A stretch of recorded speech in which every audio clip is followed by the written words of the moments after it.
address. There was nothing new the president had to say. He was just reconfirming what he had said before. Well, absolutely not. I think this is the first time I think we're having some clarity and a sightline, some visibility into the core of the issues.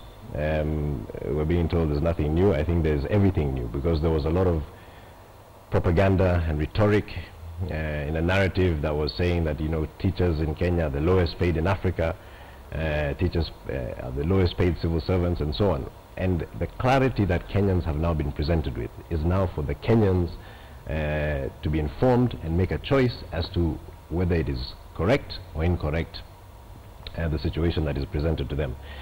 1.5% of the population consuming 50% of 52% of revenue collected. We are the third highest paid teachers in Africa after Morocco and South Africa. Kenya is not the third richest country in Africa. So I'm sorry, I don't see the correlation between our wage bill and you know, in terms of ranking in the continent. And these are the types of things that the Kenyan public needed to know, because of course people support teachers because they teach our children. We want them to do well, and we want our children to do well.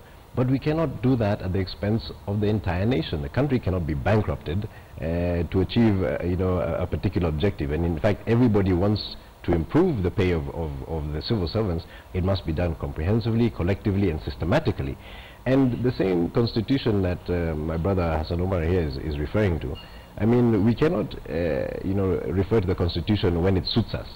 The SRC is a creature of the constitution, and its mandate is that. So is the court. Indeed. So is the court. Let him finish. So you know, we cannot you know, disregard altogether and say that he's referring to the SRC so that he can remove the mandate from himself. No, I mean, that's ridiculous. The SRC is founded in the constitution. It has its mandate clearly spelled out.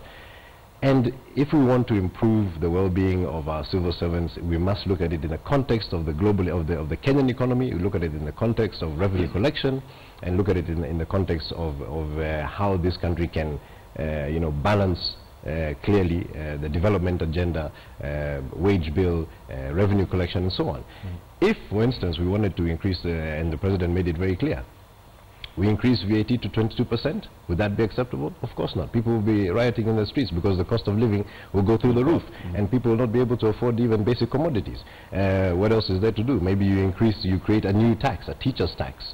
Who would accept that? Having in the end of your wage bill, your pay slip, a tax specifically written teacher's tax, so that we can pay more wages to the teachers.